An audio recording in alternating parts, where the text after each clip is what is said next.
Hypocrisy. Hey, what's up, guys? Welcome to Law-Splaining the Interwebs. I'm your host, Nick Rekieta of Rekieta Law, a small law firm in central Minnesota. Thank you for joining me. We have a high-energy stream tonight. It will be predicated on the works of Dostoevsky, Tolstoy, and other classic Russian writers. Just kidding. Welcome to What the Fuck Wednesday. What the Fuck Wednesday is really, it's becoming one of the things I really enjoy doing.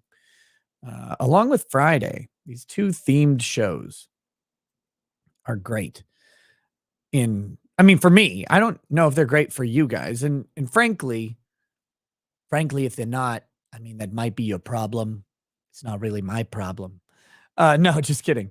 I hope they're good for you guys. You know, like it's kind of like what you say to the one night stand. Like, I hope that was good for you. I got my thing out of it, but I don't know about you. But anyway, tonight we've got, all sorts of fun stuff going on. By the way, welcome to Good Logic and his viewers. Thank you for the raid. Thank you very much. Camelot sends his love. Well, he doesn't need to send it. He knows I am constantly embraced and wrapped in it perpetually in a lover's knot. Me and Camelot. Warm skin on skin. You look tired as hell. Oh, I am. But that's okay because I'm in a really good mood and I've got a lot of energy despite being exhausted. So we're going to get into some stuff here. Some shit that that hopefully will boil our blood a little bit because we need a little blood boiling to start. So we're going to talk about some groups that have some undue influence over you and your life. What the fuck is that? What is that meme? Some groups and government, basically government plus government lackeys that have undue influence over your life, your job, your freedom, everything. And then we're going to talk a little bit about the Atillis gym. You guys may remember the Atillis gym. I don't know if you do. It was a story that just kind of popped on for a minute in my sort of sphere during COVID. It was this gym that defied the COVID lockdown order. A billion people died from this. Obviously, it was horrible what they did, but they worked out at their gym when a governor said they couldn't. They have been fined $124,000 for 8 days of operations. 8 days, $124,000 in fines. Now, granted, they raised like $500,000 on a GoFundMe or whatever. GoFundMe. I think it was. That was before everybody stopped using GoFundMe because of the Canadian trucker thing, if I remember right. They raised like $500,000. They were on Fox News a whole bunch, but they have the $124,000 was upheld by the appeals court. So we're gonna be looking at that. Are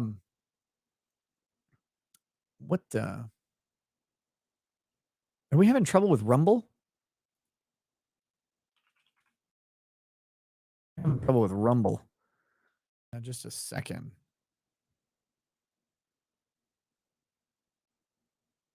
Let's remove this and re-add it. Remove. Add. Boom.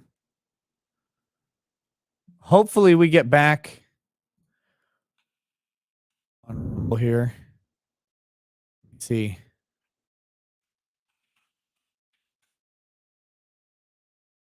Oh, fuck no. Rumble is down. Rumble is down.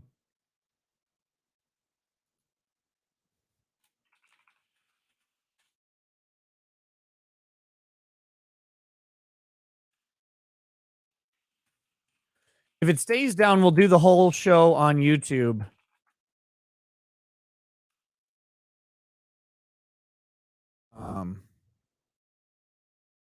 We'll figure this out in a little bit. I see that Rumble is down. Someone said so gay he broke Rumble. That's true. Is all of Rumble down?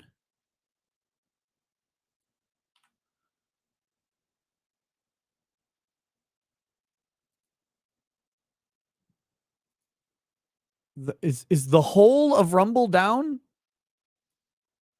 I mean, Rumble is working.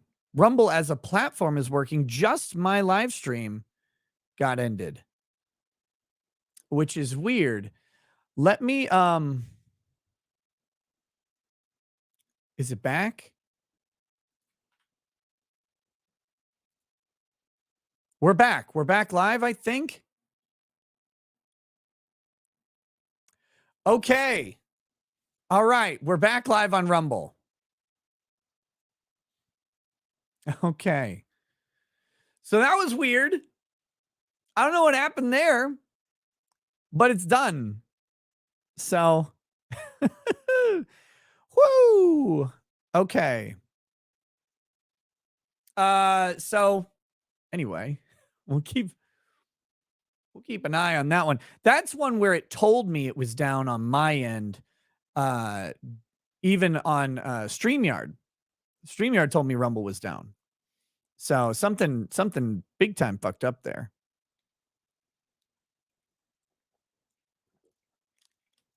Which is good because I'm much more comfortable doing What the Fuck Wednesday on Rumble.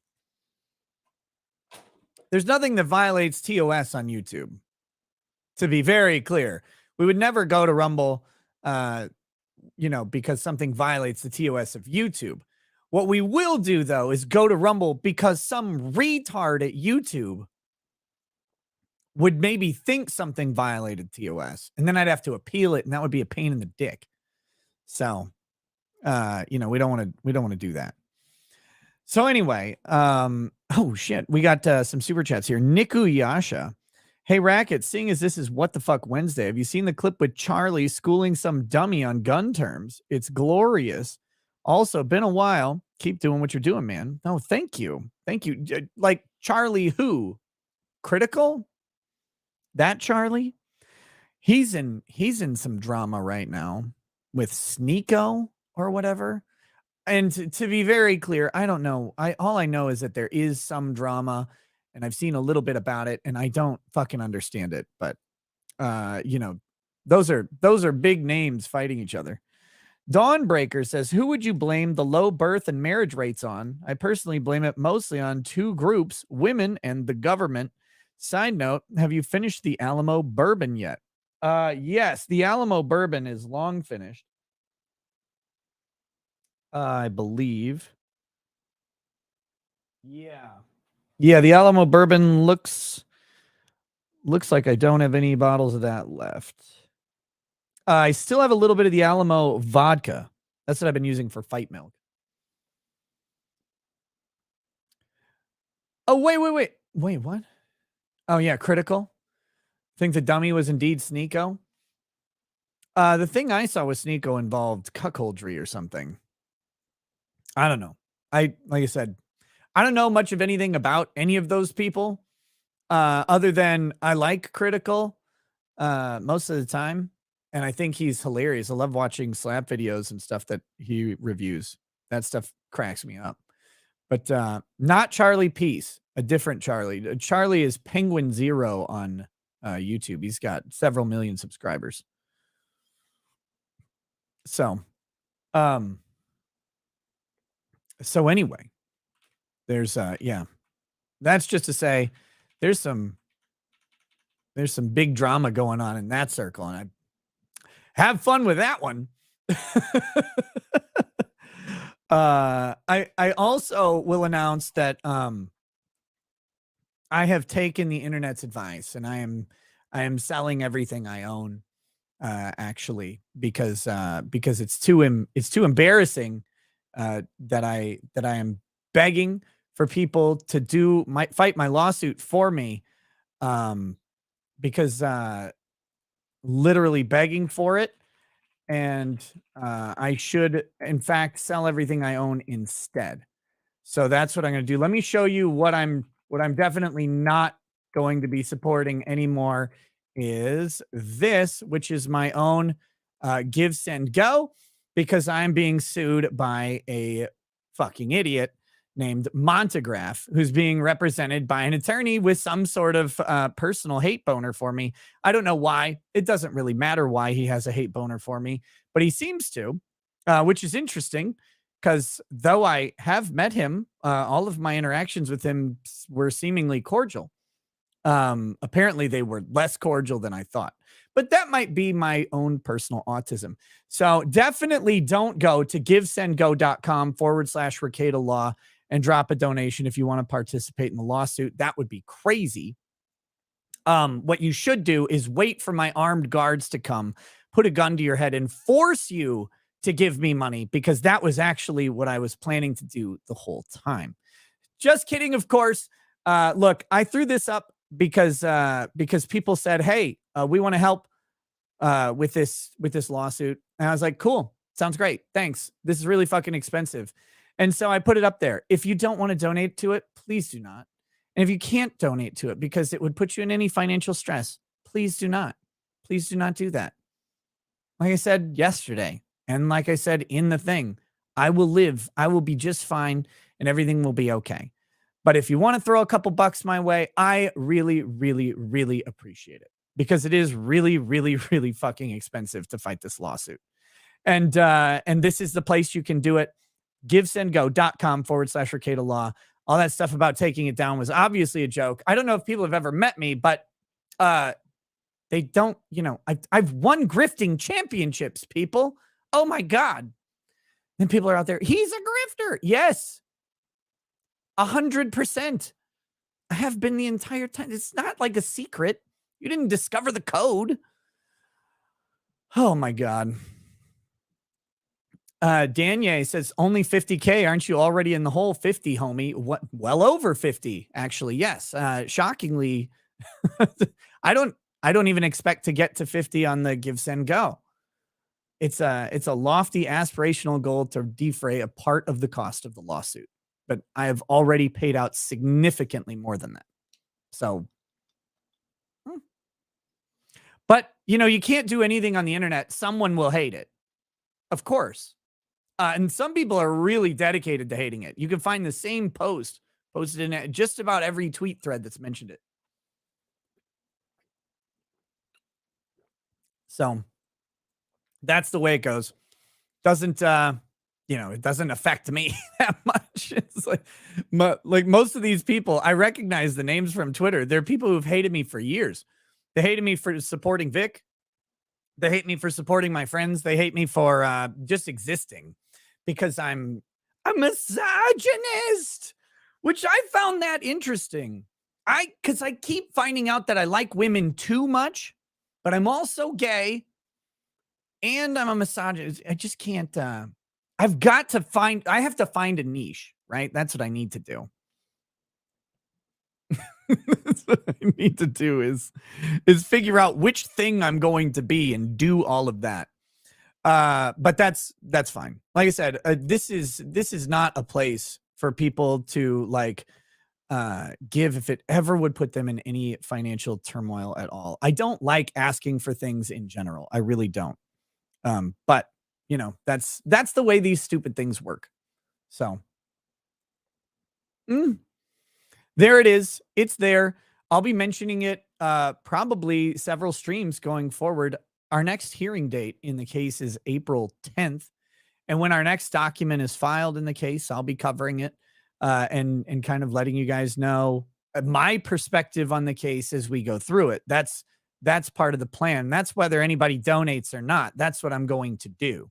So, but I'll be talking about this. I mean, it occupies a big chunk of my brain right now, and I can't just shut that off because, well, I've talked about this from the start. It doesn't matter if a lawsuit is bullshit. And when I say from the start, I mean the start of my channel. Lawsuits are stressful. They are frustrating, they are time consuming, and they are expensive. No matter how bogus the lawsuit is, no matter how ridiculous the filings may be or whatever, you're always in it.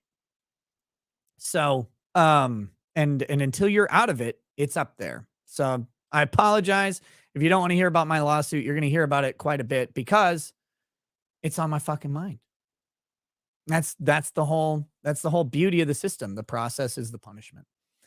Um okay. Let's let's get into this first fucking topic. Yes, parental rights dead in Indiana. Dead. Let me get this first story pulled up. This is good. Mm-mm-mm-mm.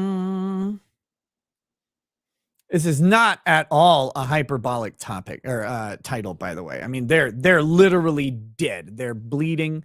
They went to the hospital. The hospital code blued them or whatever. AWM Fishing says, me and the wife are going to homeschool our son because the jab will be mandatory for public schools. Was wondering if you have a lesson plan or resources to help. He'll start kindergarten next year. Thanks. No, I don't have a specific one. We've been through like a million different curricula we've been homeschooling for about 10 years. And we've been through many, many different curricula, curriculums, whatever, different for each kid. You know, as years go by, you grab different things. So I don't have specific recommendations. I think the Kumon book, like Kumon books, are the ones we used for the last kindergarten, I think. But it's been a long time. You don't have to buy a specific curriculum either.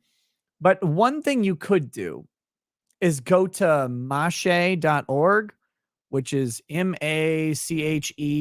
which is the Minnesota Association of Christian homeschool educators, I think. God, did I get that right? They hold a big conference every year up in Minnesota that you can go to, and you can like check out a ton of different homeschool curricula. Or I think they have a bunch of it available on their website. You can kind of get some ideas and samples, and then you can figure out what you want to. You can figure out if there's stuff that you want to check out. But I don't have a particular one. Our youngest is just getting to be kindergarten age again, and we'll probably be looking for something soon. But until then, I couldn't really tell you. Sorry. I wish I had more information. But if you email me, I might be able to, with the help of Lady Rackets, get you an answer. So go ahead and email me on that. I do want to start creating some more homeschool oriented content, probably on my locals. Don't join in anticipation of me doing it, please. Because until I actually do it and announce it, it's safe to say that it's in sort of limbo. It's in one of those things that I would like to do rather than something I'm actively doing. But I know I want to record my Constitution class that I teach to teenagers because several people have asked for that. But I would love to put together some homeschooling ideas and stuff like that. And it would be great if Lady Rackets would be up for helping me out with that. But I have to convince her to like do extra work. And she's already a busy person. So if I get around to that, I would then I would let you guys know that that's something that's available, but that would be a good thing to put on locals. Okay. Evelyn Ziegler has an interesting question. Planning a vacation, 2 adults, 2 kids. What would you pick? Bahamas, Mexico, Pacific side, or Kauai? You were late and gay, but I still like you. If I'm going 2 adults and 2 kids, and between those 3, I would go to Kauai. That's where I would go. If I'm bringing kids, I like to stay in the US. 1, because it's easier, and 2, because I don't trust people that much. And Kauai is just beautiful. Okay. Oh shit. Code Red says Rob Govea gave the lawsuit Give Go a big shout out on his show. Get him on the show. He's doing some good cases right now, including the Proud Boys in Arizona border rancher murder. Cheers, mate. Yes, I did. I already did. He dropped a very, very fat donation himself, which was just amazing. Super awesome. I sent him a personal thank you, and I said, hey man, we gotta do another show again soon. My channel or his, doesn't matter to me. It's been way too long since I've talked to that guy, and he's just such a stalwart dude, fighting against government, fighting against tyranny, constantly talking about the bullshit going down. He's one of the best guys to watch for any of that stuff. Like when people are asking me about January 6th stuff, I'm usually saying, hey, you might want to talk to, might want to watch Robert Govea, because that dude's on top of that stuff.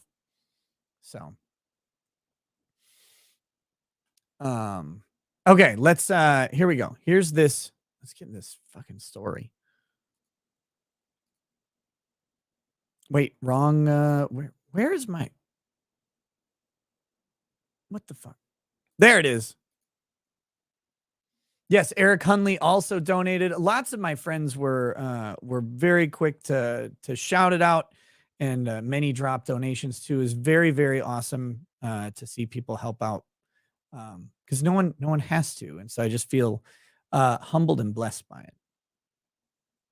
Okay, here we go. Parental rights bill involving transgender children likely dead.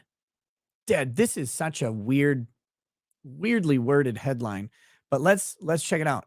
The Senate President Pro Tem Roderick Bray, a Republican from Martinsville, Indiana, has assigned a controversial bill involving transgender children and the Department of Child Services to the Senate Rules Committee, likely meaning it is dead for the session. Now, I know what you're thinking. A Republican has consigned a bill involving transgender children and the Department of Child Services to hell to never be reviewed. That sounds like a good thing. Let me pause you for a minute.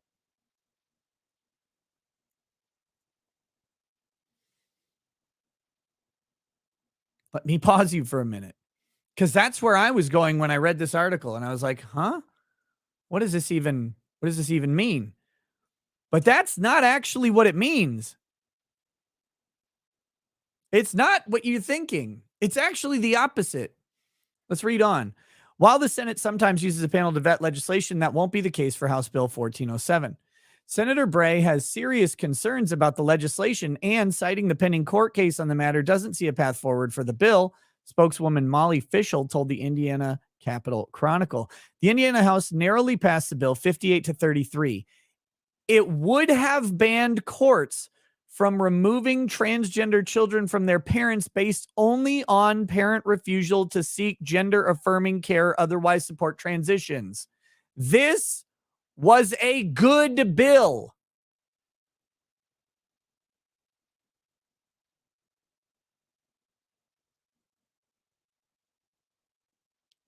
This was a good bill. This was the correct bill.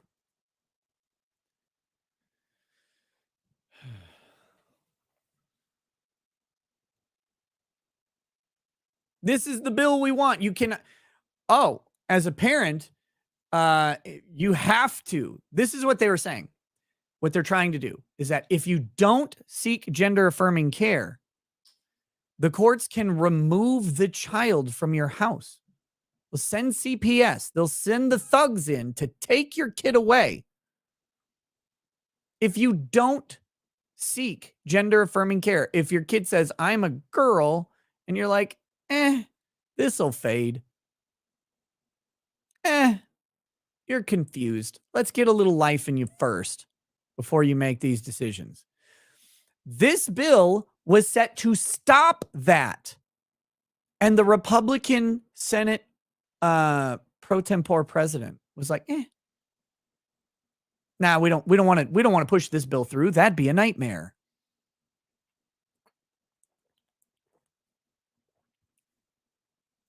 What the fuck kind of Republican are you? Well, there's a lawsuit, so you make the law. Make the fucking law.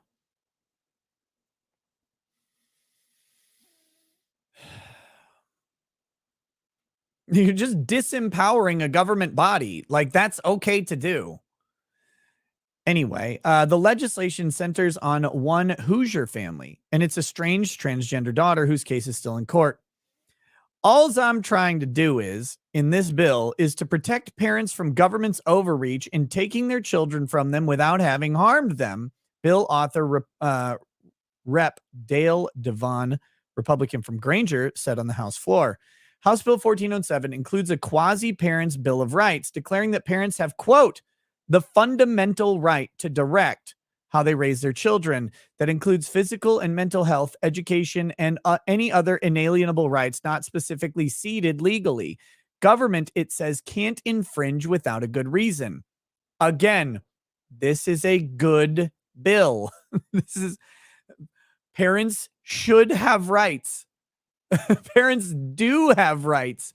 The question is whether the government respects those rights.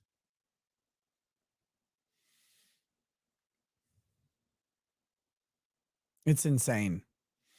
And the bill says that parents declining to consent to any form of affirmative care, names, pronouns, temporary puberty blockers, hormone doses, surgical procedures, mental health services, or other, doesn't mean the children need the Department of Child Services to step in.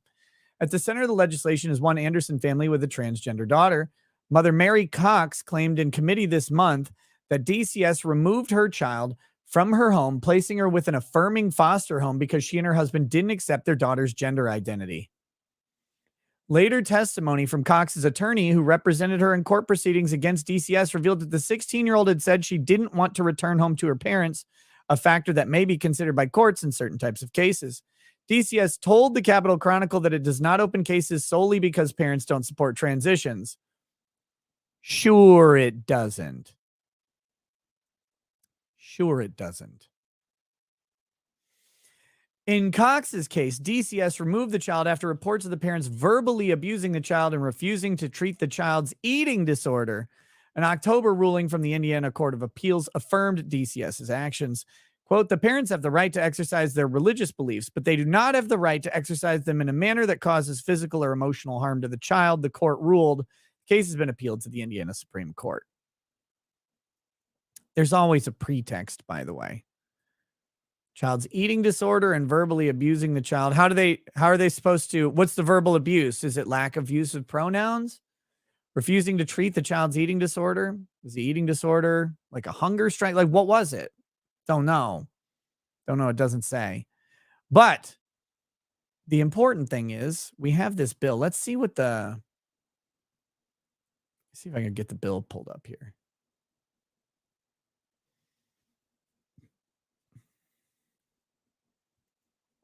I don't want bill actions. I want the text. Bill versions.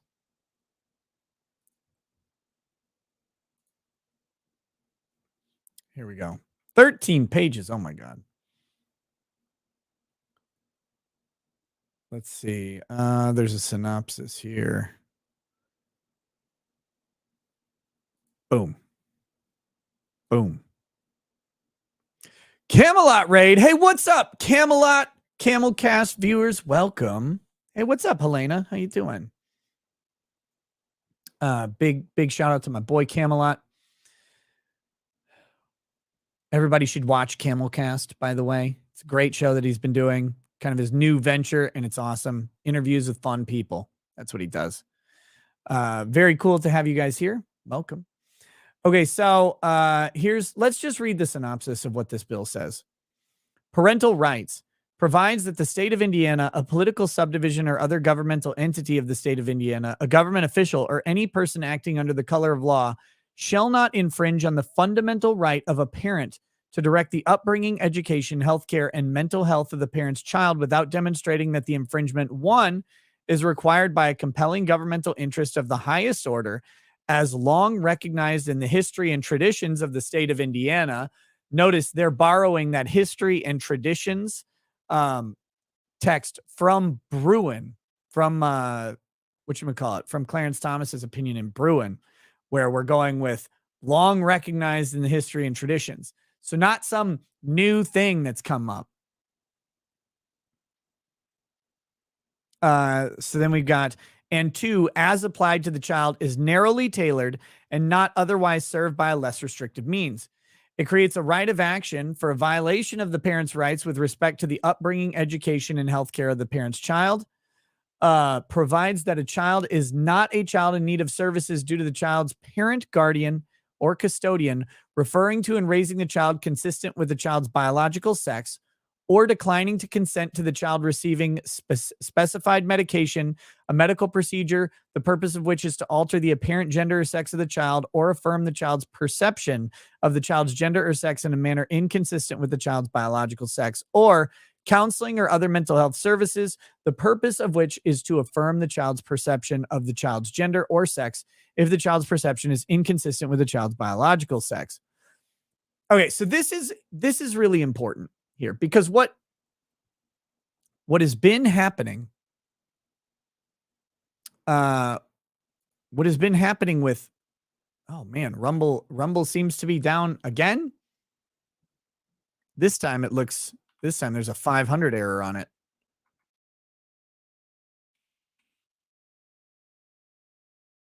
I wonder if they're being DDoS'd or something. I'll take the blame. It's my fault. Up. Looks like we're going to be back in just a second. If we're not back already. Rumble is slow, but it's up.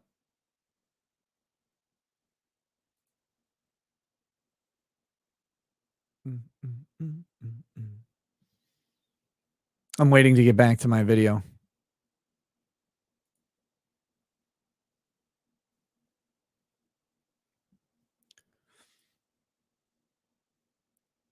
The Rumble error should say insert coins to continue. Come on. Well, oh my God. What a disaster.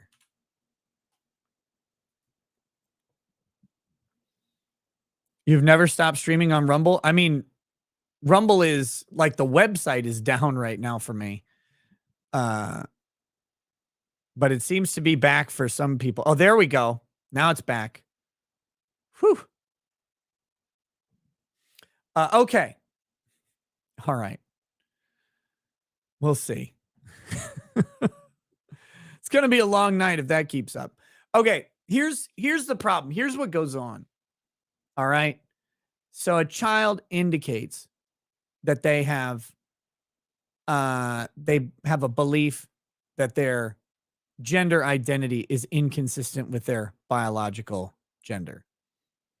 Right? And then the train kicks into gear immediately. And this is the train towards transition. And this has been sort of the pipeline that has been built up by interested parties in this whole thing. This is what the goal has been, is to force children into this transition pipeline. And once they're in it, they're not getting out of it. Why? Because parents are being forced into gender affirming care for their kids. What does that mean? Oh, well, now your kid has to go to a counselor that affirms their gender identity, which means that someone is going to be not counseling them away from that gender identity. That would not be affirming. They will be counseling them towards this. This is who you are. You should find ways to express who you actually are on the inside. Who you are on the outside doesn't match the inside. We can start to work on that. And then there are ways to match those up later. And this is the progress. So that's where the counseling starts. Then the hormone blockers start. Well, because we wouldn't want the child to go through puberty. That would be damaging to the child, right? So suddenly now not only are they getting counseling, but the hormones that would normally be coursing through their body, forcing all sorts of changes into their maturation as an adult, those things get stopped artificially and medically, which my good friend Duncan says can't possibly harm a child. There's no evidence of it, even though there's tons of evidence that it's extremely harmful to be on these things for any period of time. It causes brittle bones. It causes all sorts of other issues as well. So that's the next step. Then, of course, you have hormone replacement therapy, which comes later and is part of that plan to transition. But by the time you get there, this child has now been counseled for years and years and years while their body has stopped developing in their biological gender. They've been counseled that they're actually the opposite gender. And what they need to do to reach their full maturity is to take this alternative set of drugs and eventually undergo a surgical procedure to permanently alter their external gender expression to match their internal gender identity.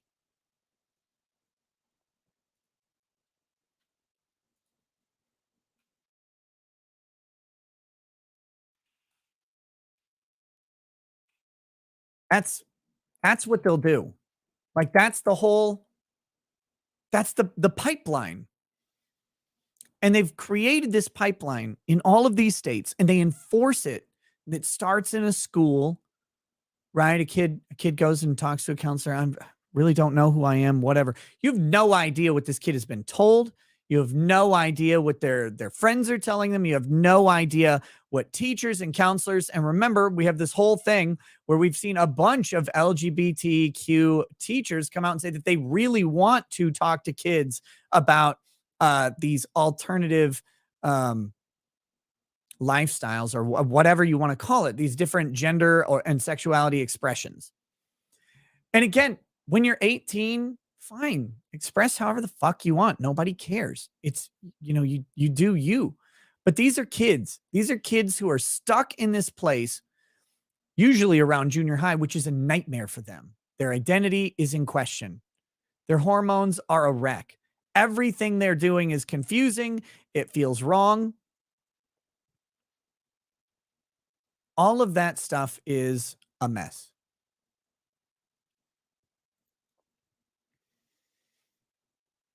And what they're trying to do all over the place is solidify that into one pipeline where once a kid expresses a different gender identity than their biological gender, that there's a pipeline to transition them because it serves the cause, not the child.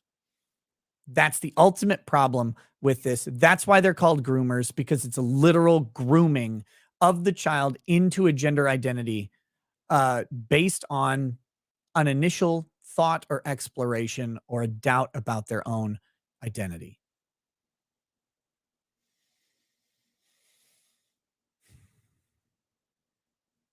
And it's disgusting. And here we have Republicans who were brave enough to put this bill up, and then a Republican who shuts it down. It drives me insane. Like this was the right thing to do. This is what was the right thing to do. Okay, so now that we're past that, I wanted to explain that pipeline thing because I don't know. I mean, I think a lot of people get the pipeline, they understand it, but I wanted to kind of put that visual on it.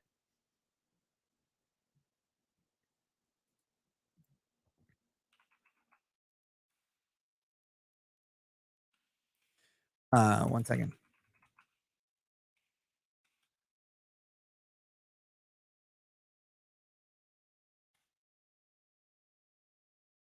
Okay, so let's get back to the rest of this synopsis here.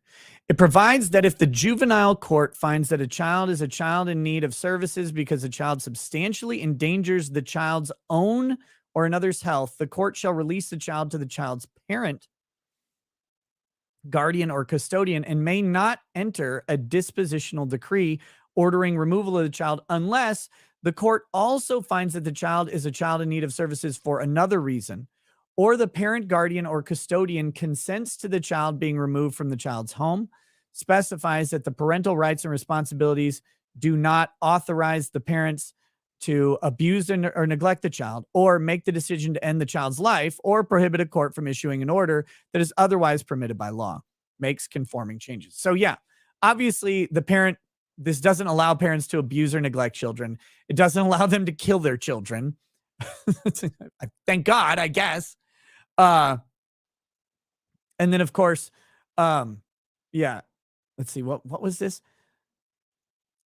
If the juvenile court finds that a child is a child in need of services because the child substantially endangers the child's own or another's health, the court shall release the child to the child's parent guardian. Okay, so just because the child is a danger to itself, it can still go back to the parents. It doesn't automatically go to foster care, I guess, unless there's another reason that the child needs services. So pretty wild stuff. And I think that bills like this are critically important and need to be everywhere. Um, we need to start protecting parental rights. Parental rights are one of the last bastions of rights that we actually kind of sort of possess, but they're so easy for courts to take away. And some courts, especially Texas courts, believe it or not, have just a hard on for taking away parental rights. They really want them. They really want to take away the rights of parents over and over. It's weird, but they believe that government is the answer. The government is the answer. The government is a better parent or better decider of who should be a parent than, parents themselves.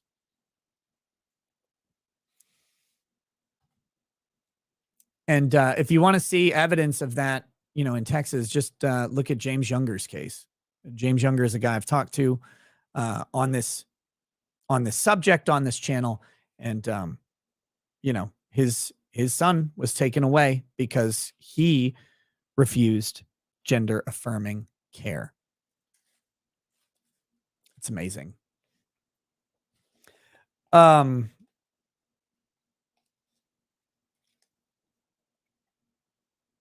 Let's see.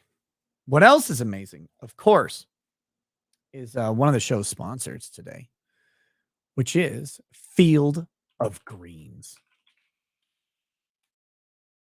Look, you guys have seen you've seen me talk about Field of Greens, although they got a new thing on there that I haven't seen yet. That's cool. I'll have to check that out later. Fieldofgreens.com. Fieldofgreens.com is the sponsor of the show today, as they typically are. Look, Field of Greens is a healthy way to get fruits and vegetables into your life, into your diet when you're either, if you don't like eating them, or you're like me, you're just busy and you don't always get the, servings of fruit and vegetables. You get one serving of fruits and one serving of vegetables in each scoop of Field of Greens. You just get some water or any other drink you want. I wouldn't try it with milk. That would probably be horrifying. Maybe I'll do that as a challenge one day. Oh God, what a stupid thing to say, because now I'll probably have to do it. But you get some water or any other substance. You can use flavored drinks. You can use Gatorade. You can use stuff like Mio as well. But the Field of Greens is also flavored. This particular one is wild berry. You put the scoop in, you shake this shit up, and then you drink it, and it tastes good, and it gives you that whole fruit and vegetable servings and just kind of the general health benefits that come with eating those greens that you may not normally have on your plate. Because if you're like me, you enjoy a nice steak or chicken breast or something, maybe some noodles or rice. And I love vegetables, but once I've cooked a couple things at once, I don't always want to cook a bunch of other stuff.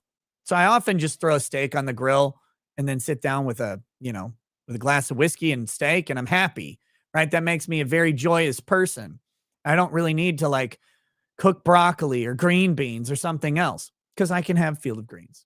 So there you go. It's not juice or anything. It's actually ground up fruits and vegetables. And they have some promises about improving your health if you keep drinking this stuff on the regular, and money back guarantees if your health doesn't improve. But you'll have to check out with them exactly the details of that. But fieldofgreens.com, use promo code NOSE, get yourself a little discount on it. Good stuff. I like it quite a bit.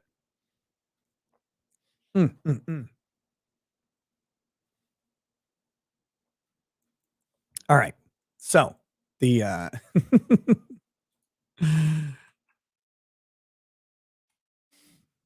next story. Oh my gosh. Let's see. What do we got? Oh my gosh. So this is another one. This is kind of in the same vein, but a little bit different. The court rules against a New York worker fired for refusing LGBTQ training. So again, this is part of that. It's part of that wonderful agenda, right? Which everybody says just doesn't exist. Everybody says that there is no agenda, that there isn't some concerted effort, but it's getting forced into everything you do, everywhere you go. It's got to be at your workplace. It's got to be in your schools. It's got to be in your entertainment.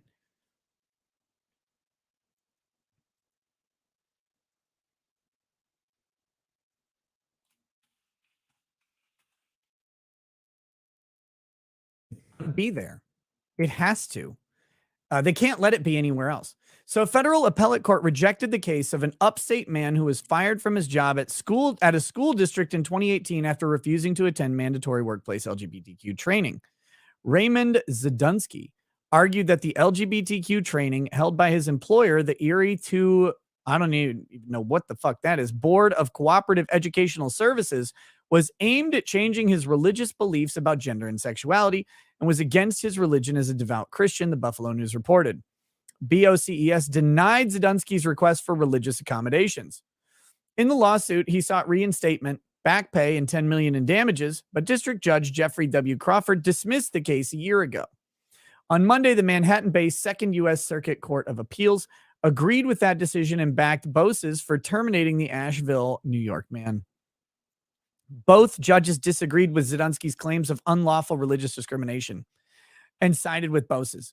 His former employer had maintained that Zadunsky was fired after repeatedly refusing to complete the mandatory training program that was designed to facilitate a safe environment for students and staff.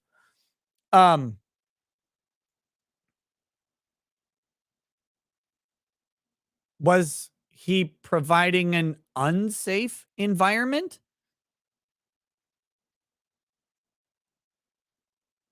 Is that what happened? I mean, was he unsafe for the children? I think that's a big question.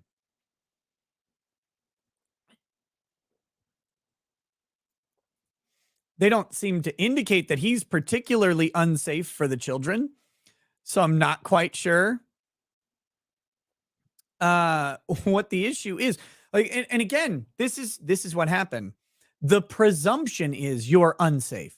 The presumption is you are bad. The presumption is that you need to be educated on the proper way to do things because you're too stupid to know.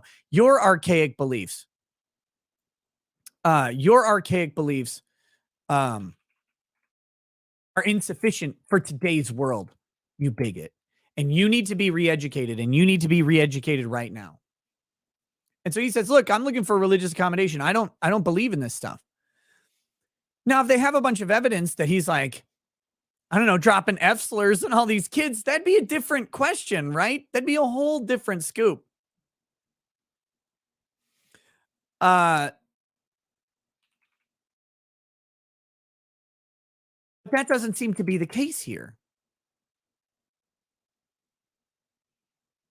That doesn't seem to be the issue at all. Let's see. Here we go. It just seems, here we go. Whoops.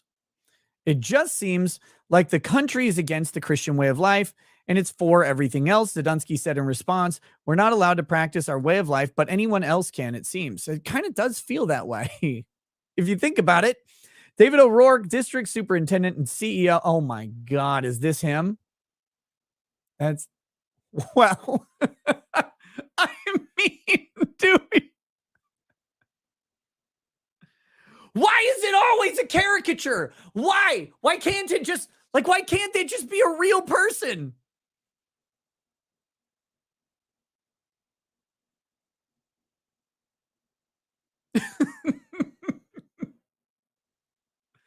Don't check his computer. Don't check his internet history. He definitely doesn't have Tor on it.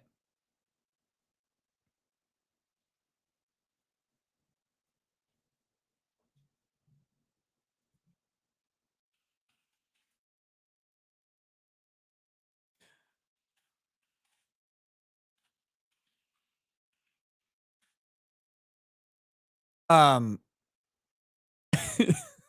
This guy, whoo.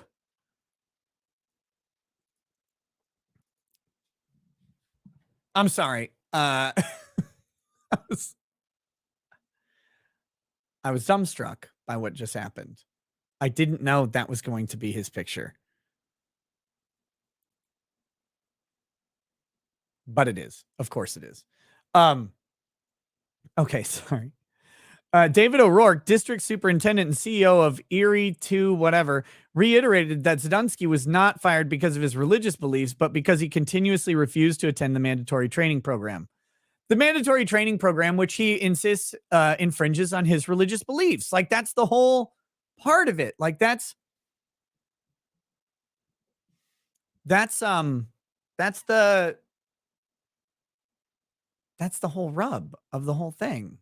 Is like the training infringes on his religious beliefs, therefore he doesn't want to attend the training. Like, well, no, it's because you didn't attend the training. Well, yeah. Yeah, I mean, I guess. Um, we agree with the decisions of both the United States District Court and the Court of Appeals and remain committed to fostering a safe and supportive environment for all students and staff, O'Rourke says.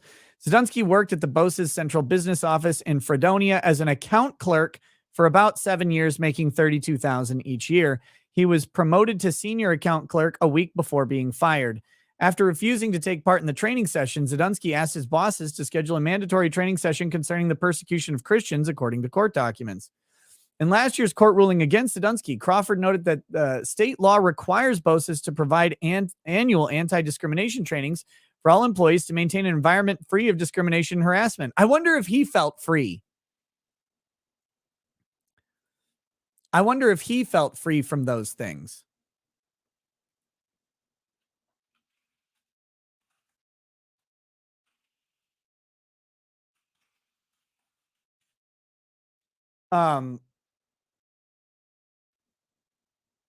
He seems to feel discriminated against, though. And I think a lot of Christians do, right? Like, that seems to be a common theme. Christians feel discriminated against, especially in their workplaces, especially in schools. Hell, when I was in undergrad, I felt extremely discriminated against as a Christian. Interestingly, I didn't feel overly discriminated against in my law school.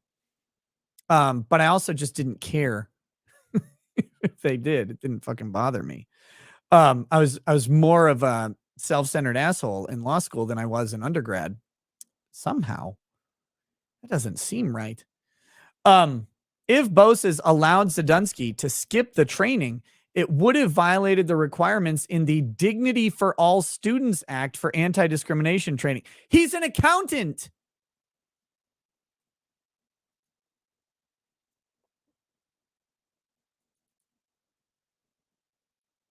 He's an accountant.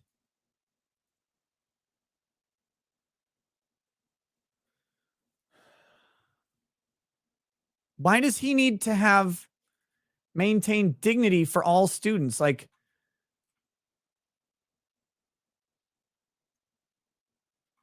I don't, this is where I'm really starting to struggle.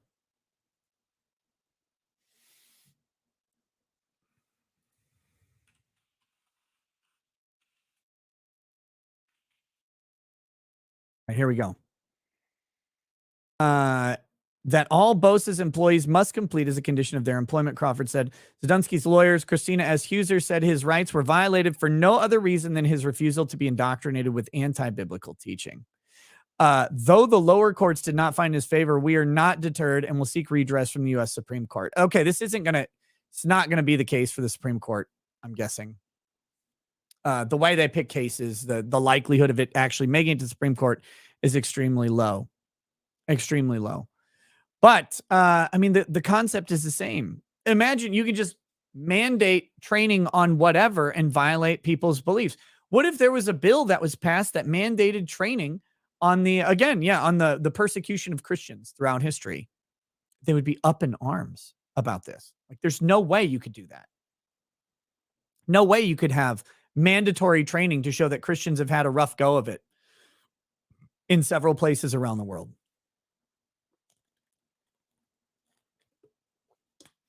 So here we have the courts affirming that you can violate someone's religious freedom, religious rights, as long as you make the training mandatory.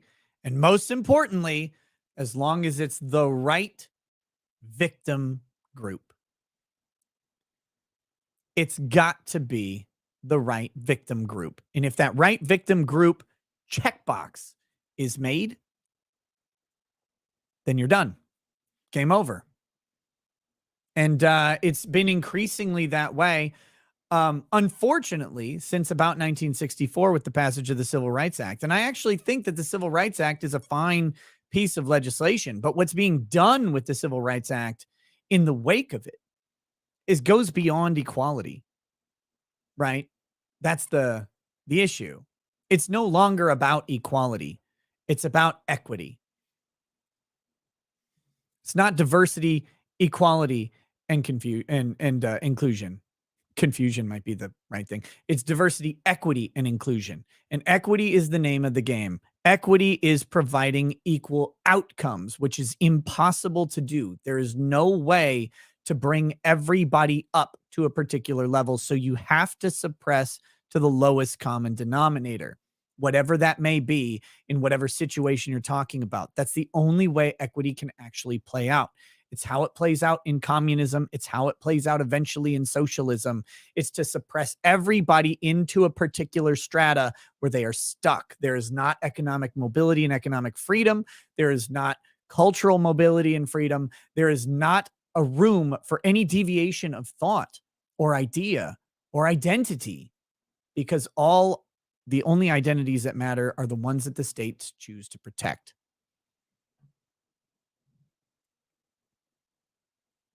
And this is no different from that, of course.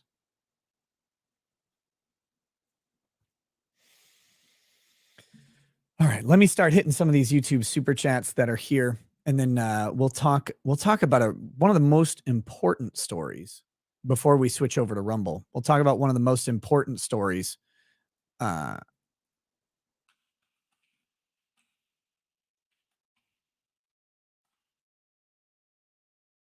out there right now, in my opinion, in my humble opinion.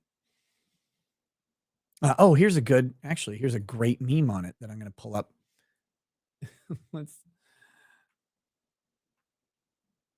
Here we go. Equality. Right. Exactly. Everybody gets the same thing, same opportunity. There's the same fence, the same boxes. Sorry, you're short. It means you can't see.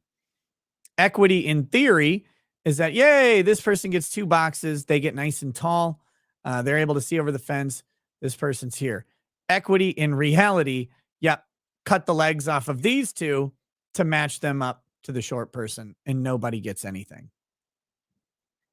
This is true. Now, the reality in this situation, inequality, is normally what you have is one person will give of their excess to help boost the other one. And we see that over and over, except the times we stop seeing that are when the government tries to force us to do it. When the government mandates equity, the natural inclination of people to provide equitable solutions to their friends, to their fellow citizens, to their brothers, to their sisters, that natural inclination to help out goes away when you're compelled to help out at a certain amount. Like, oh, sorry, you got a progressive tax system. Oh, and the government's going to take care of people. Well, fuck me. The government's going to take care of them. What do I have to do? I don't have to do anything. This is where we see the declination of charitable giving. This is where we see the declination of, this is why child services exists in a weird way, because all of this stuff used to be handled by churches. Same with healthcare. The modern healthcare system came out of nuns, but all of this stuff was happening because communities and people started to build systems to help out people who weren't able to do it. And then the government came in and said, aha, this is good. We like what they're doing, but we want to mandate that everybody do it. And then when everybody started doing it, the volunteerism dies off immediately. And the government's never able to keep up. Ever. So in this scenario, what you'd probably find is this guy who could see over the fence with no problem would do equity in theory on his own. He doesn't need someone to tell him to do it. It's like when a person stands up because they see an old person standing on a bus or a subway and they're like, hey, take my seat. You got old knees, which happens all the fucking time. No government told people to do that.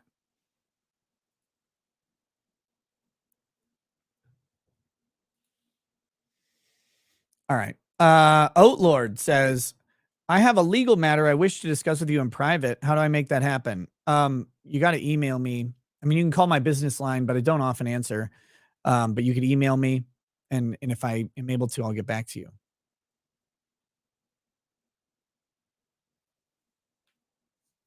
Roadhouse says, how can they mandate training that violates your conscience and consequently compels your speech, the effective training, and have it not violate your First Amendment right?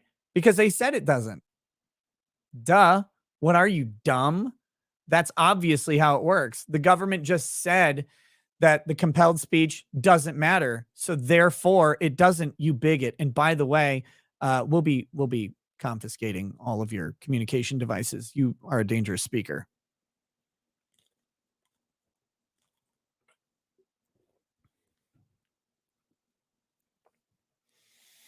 Flufferboy 2004 says, Leighton Tinsley. Furfag Supreme says, I need help, Nick. One of my best friends who is a Christian thinks he's trans. I don't know what to do. I don't want him to become a statistic. I mean, you can just have open and honest discussions with him, man.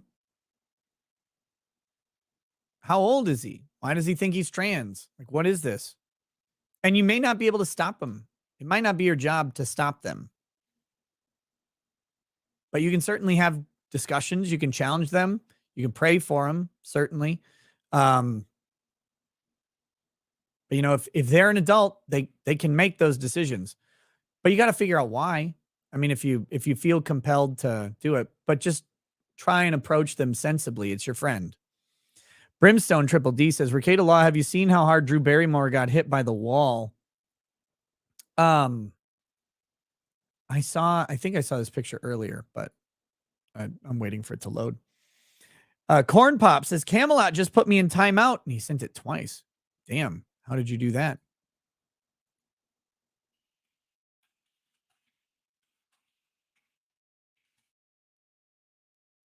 Go for Big Guy 911. Yesterday, Rumble had me unsubscribed for some reason. Well, that's nice. Doug Dimmadome says, fun fact on this day in 1995. Yes, 1995, Mississippi finally ratified the 13th Amendment and still wasn't official until 2013. Magnum Norse says, as a lawyer, can you explain what Joe Biden just signed as an executive order against firearms? It seems toothless, but I'm not an expert. Oh, I was going to look into this. I will look into it in just a minute. Let's get through some of these other ones real quick. Angry Yeti TV says, Sneeko, or what's his name, called magazines clips. Nuclear Winter Gamer says, hey, Nick, have you heard anything about a Minnesota dad Minecrafting a map with a moose antler? Yes, that is on our list for What the Fuck Wednesday. That's where we're going to get there eventually. Fagan's Law, thank you for the donation. Been there, done that, says, the art on Give, Send, Go doesn't have the nose to scale. You can't. There's not enough pixels. Evelyn Ziegler, I read that one. And Helena's Dixon Butt says, Canadian here. A teacher decided my friend's 8-year-old son was a girl. He said, no, he's not. So they took him away. It's fucking insane. That's an insane proposition, or should be. It should be an insane proposition. But it's no longer insane. It's part of reality. And it's not just Canada, y'all. Again, Texas.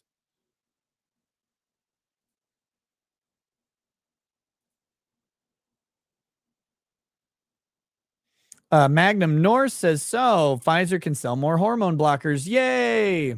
No. What are you talking about? Why would you? What?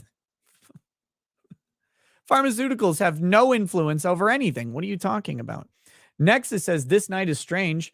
I've got Biggie Smalls featuring Thomas the Dank Engine on repeat, and Rackets talking about Rumble dying in real time, and now he's talking about the alphabet. Wow. That's kind of how it's going.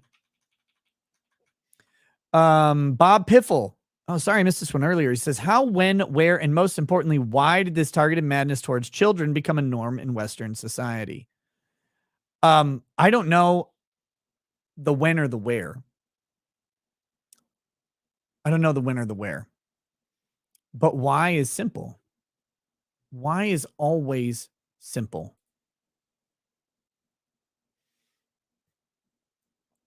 Because control aligns with all of these things. The people in control don't care by what means they achieve or maintain control. They don't care about the particular agenda. Do you think the congressmen care about the gays and the trans? Like, do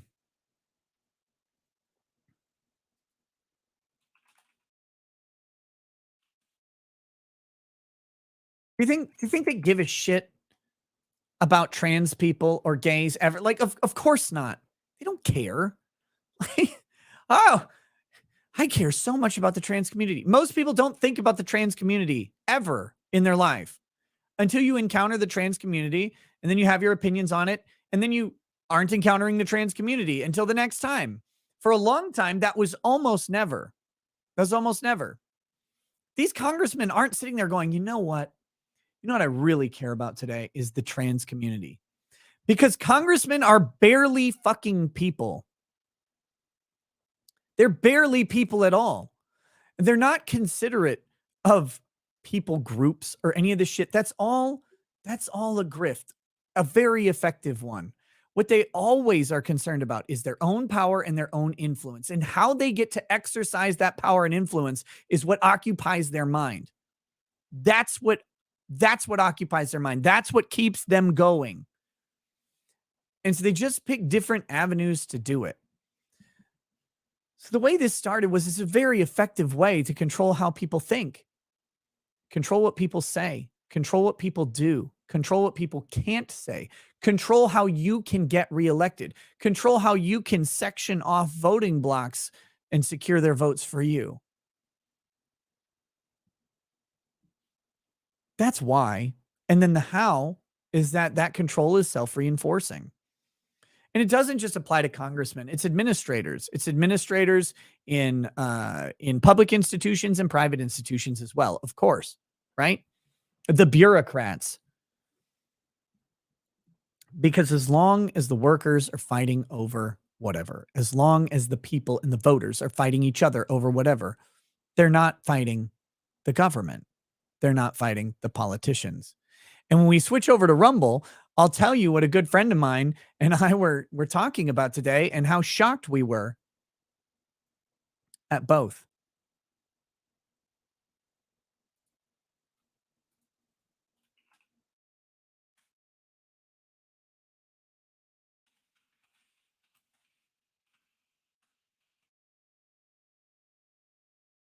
Next it says Jim is a self-admitted boomer groomer.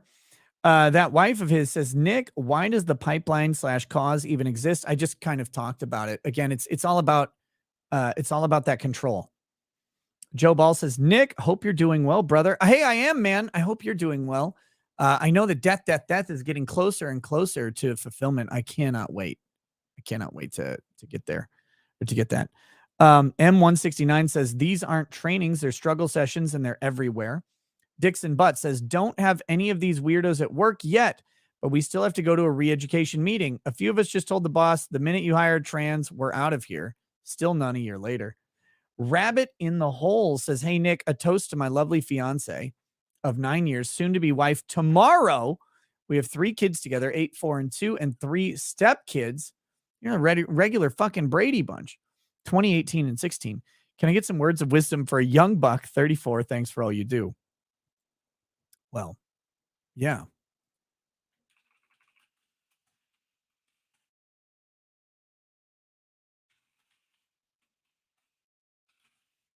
Let's get some liquor.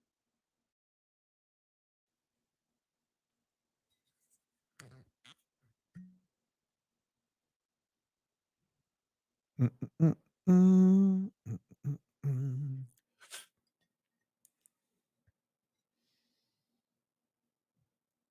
All right, here we go.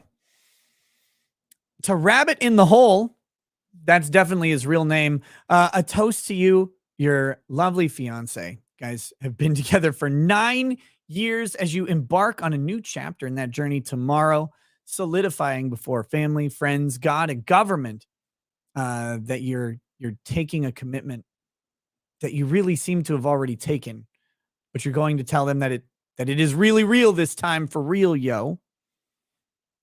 Cheers to that. The blending of two families and the wonderful potential that you all have going forward. And while some people are not big fans of marriage, I'm a huge, huge proponent of it. And I think that when the right people meet each other and make that commitment, that commitment itself is something beyond the relationship that they have. May you guys find out how to build that relationship together in a way that is more meaningful than what you have already built and enriched by that long history that you have. Cheers, mate.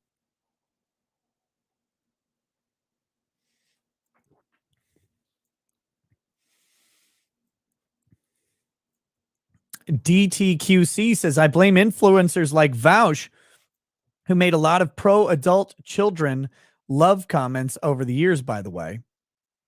Oh, yeah. Adult hyphen children love comments. Yeah. Vaush is gross. First of all, look at him. Second of all, his opinions are worse. Cars in Depth says, can excellence even exist under an equity regime? It can exist, but it needs to be snuffed out. That's what it has to do. You cannot let excellence continue under equity. Helena says, I'm pessimistic, but even this is extreme for me. Yeah. I'm with you. I'm with you on that. I'm trying not to be a pessimist. I really do. Master Lions gifted 10 memberships. Thank you. Subhuman Gaucho says, your meme suggests this a matter of hypocrisy when it's a matter of hierarchy. The left rules and they know equality is unfair. That's the point. Well, yes, equality is unfair in outcome, but it's impossible to have fairness of outcome. So you have fairness of opportunity. That's the best we can do. And for some people, that will never be enough, but that's too fucking bad. Tina Alpha says, the reason the government loves trans people is because if a man believes he can be women, then that person will believe whatever obvious BS the government is saying. Maybe that's the simple answer for it. Cars in Depth says, L'chaim, my two sisters became grandmothers again. 2 breezes in a week. Binyamin Zev and Akiva Shlomo. Cool whiskey glass, by the way. You should sell those. Stay tuned. Stay tuned on that. John Beard says, Camelot can't handle Godzilla. His JDM game is weak. I don't know what that means. Ty Dollar Sign says, Japan playing catch up as we speak. They're at the bathroom question point right now. Oh, great. Greg McCormick says, big rigging it up from Nebraska into South Dakota. You're helping me keep it on the road, but need some racket magic to keep the ice away. Look at Gaydar. No, I don't want to look at the radar because it's going to tell me exactly what I already know. That another fucking winter storm is coming. It was so warm today, like 38 degrees all day. Beautiful, tons of snow melt. And I know what's going to happen. It's going to just dump fucking snow tomorrow. Russell Coaster says, religion and government are all just cults created to get people to blindly follow and defend those behind them. Religion is just an age-old game of telephone, while government is top of school. John Jelaine says, politics is addictive to the addicted involved in the politics of addiction. Real quickly on that religion comment, I'm going to mildly disagree. The main thing is that caveat, so long as religion is voluntary, then what religion is an aggregation of values. It's an aggregation of values that you can choose to participate in and that give people a higher purpose, typically, than whatever else is going on in their life. And for the West, I think religion falls out of favor because we have so much luxury we have so much relative comfort. Even the poorest in Western countries are well taken care of compared to, sub-Saharan African countries where you have extreme levels of poverty that are just not something we really fathom as part of our life experience especially in the United States. But in those areas, when everything is bleak, religion gives people a purpose that is higher than even the limits of what they can achieve in their own life. And it brings fulfillment to a lot of people. And I think that's why religions really do tend to thrive in poverty and they struggle in plenty. Um, the reason religion is such a threat to government, though, is because of that higher order belief tells them that no matter the religion, that the man trying to order them to do something is insignificant compared to their religious belief. The man or woman or whatever, the government, that government has some sort of temporary authority over you, but that authority doesn't extend to morality. It doesn't extend to an afterlife. It doesn't extend to the ultimate goal or principle or purpose in a person's life. Government is something we suffer. Religion is something we embrace as we become adults. Like as kids, you suffer religion because your parents drag you to church. But if you actually believe and ascribe to some sort of faith as an adult, it's something that you continue to choose to do. You choose to engage in this because you find it morally fulfilling. You find it personally enlightening. And if you do that, that is a threat to authority anywhere. And that's what they can't take. Nate, what's up, buddy? He says they objected during closing only once, motherfuckers. I knew they would. I knew it. Thanks, brother. I appreciate that. How you doing, man? We got to talk again soon. Been way too long. I say that to everybody. It's always been too long. I love hanging out with you, Nate. We gotta have a good chat. Thank you, man. All right. Let's get to the story of the fucking day. Probably the most expensive.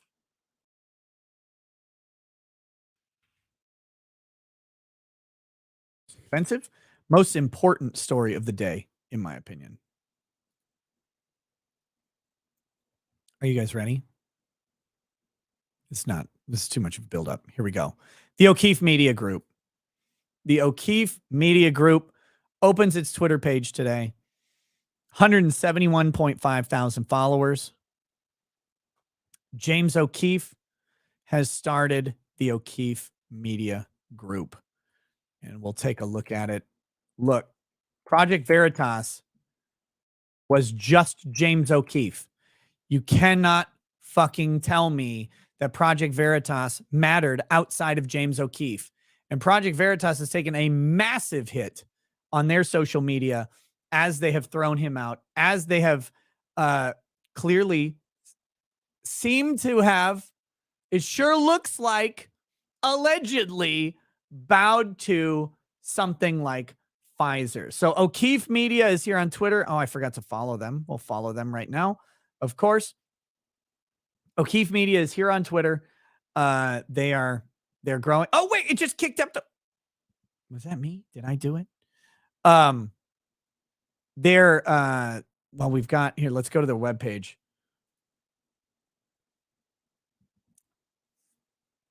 So here we go. The mission continues.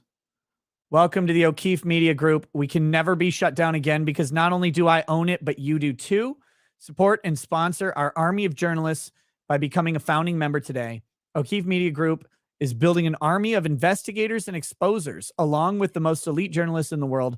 In the coming months, you will see this army expanding across the country, every state house, every city council, every school board, and everywhere. James, get them in court.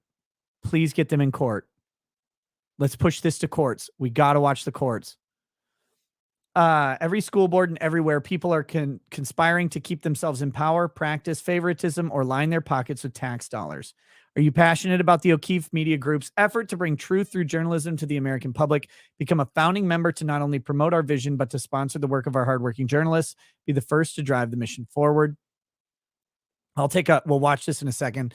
Founding member plans. They go from $500 all the way up to $5,000. These all come with a 1-year subscription. And then, of course, more things.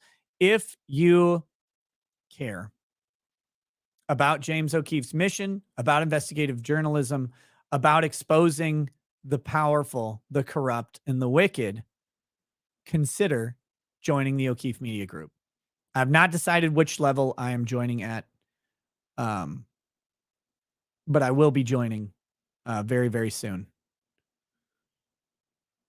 I just have to decide which one to do, because I'm probably going to do one of these two. I believe extremely heavily in James O'Keefe. I think he's one of the most important voices in journalism today. I think he's one of the only people who do true investigative journalism that also has any influence. I know there are a lot of investigative journalists out there, but James managed to grab a massive following. Well, he did it.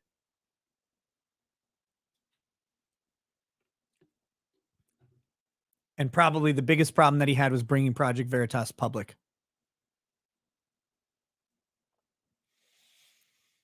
So here we go. Or there's a $200 1-year early bird subscription, or you can do $19.99 a month. Look, if that's something that you're interested in, it's here. You go to o'keefemediagroup.com. I think they launch on July 4th. I think that's the target. Let's take a peek at what their little video is here. Irony of the Acorn story is that it took a 25-year-old with a hidden camera a few days to do what billion-dollar networks and journalists could not do in a decade. I spent 14 years creating the most effective nonprofit newsroom this country has ever seen. And in paving the way to establish citizen journalism, I have been defamed, arrested, raided, and ultimately removed from the organization I spent so much time developing credibility of. I always knew they would try to ruin the reputations of those who expose them, the pharma giants, the 3-letter government agencies, and those who I thought I could trust. But in response, we are going to build an army of investigators and exposers. They have awakened a sleeping giant. I'm back. Remaining by my side are a small, tight-knit group of the most elite journalists in the world. Exposing corruption requires standing up to power, because power hates sunlight. We are sunlight. Welcome to the O'Keefe Media Group, where we will never be shut down, because not only do I own it, but you own it too. Support us and sponsor our army of journalists by becoming a founding member today. All right. Look, as an honest journalist myself, a bit cringe. I would probably do the same thing. Like, I would be cringy too. So I'm not like criticizing him, but a bit cringe. His art director maybe should have been like, let's not do the dancing thing. But it doesn't matter, because the message and the mission is critical. We have to have a James O'Keefe. We have to have someone who will go after the powerful, who will build a network that cannot be killed, that cannot be taken down.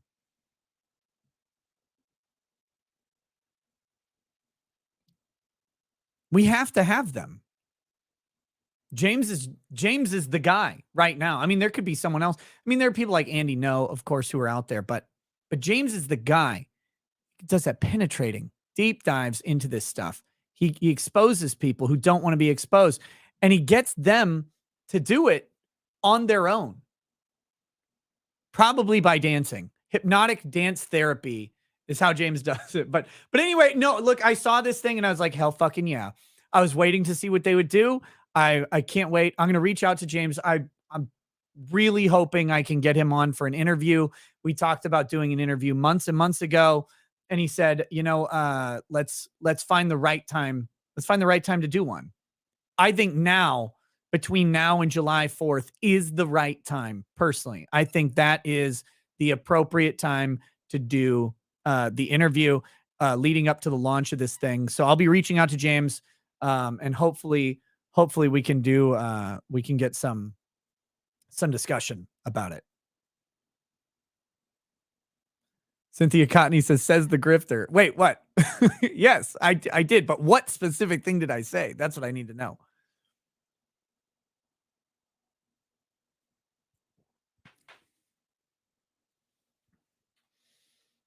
Just go tap Platinum and tell him you want your personal video live. I don't want my interview to be tied to a monetary investment. I will make the monetary investment independent of the interview. How's that? John Jelaine says Aunt Jemima syrup on a bed of Uncle Ben's rice is delish. Ty Dollar Sign, just to reiterate, the JPD, Japan Democratic Party, which is closely tied to the CCP, just is passing a bill for LGBT rights. The people are pissed, though. Oh, okay. Yeah, and I assume they would be.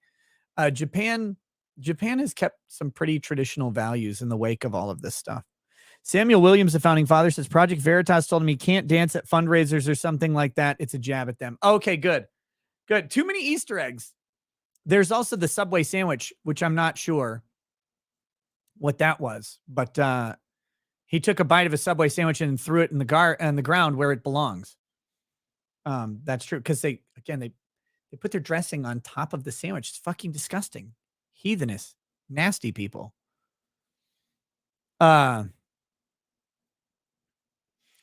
Dr. Spoon. Oh, here we go. Tammy Berry says, hi, just became a member. Thank you, Tammy. Enjoy the show and love the schnoz.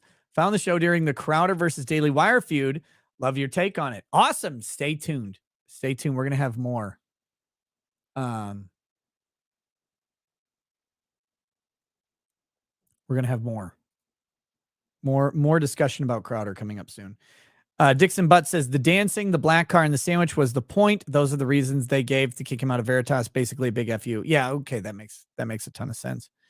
Balian says the dancing and sandwich were because of what the figs at Veritas gave for his firing. And Dr. Spoon says the government's going to start doing what Mexico does with its journalists more now, where they aren't dead, just missing, with James' new thing popping off. I mean, he has to know he's a target. Also, did you guys see there's that guy, he's threatening to release the Bill Gates files, or the Bill Gates files are being released tomorrow?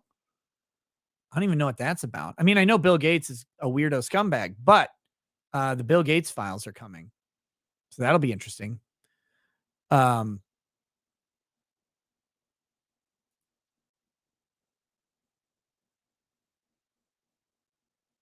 here we go. With that, I think it's about time we move to Rumble. Rumble, are we stable? Can we take it? Can we keep up Rumble over here? It seems to have been stable for a while now. So we're going to go over to Rumble now.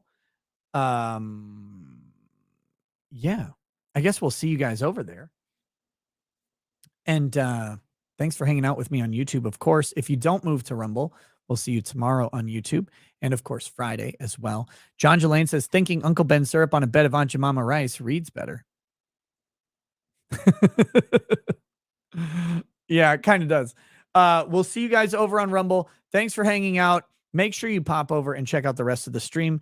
Balian said they said he stole a sandwich from a pregnant woman at court. Oh, that's right. Yes. That's right. I remember that now. All right. Let's end the show on YouTube. Pop over to Rumble. I'll see you guys there. I love you all. And we'll continue this shit show and get into What the Fuck Wednesday, because there's some good stuff out there going on right now. See you guys in 20 seconds. Peace. For the thousands in attendance and the millions watching around the world, ladies and gentlemen,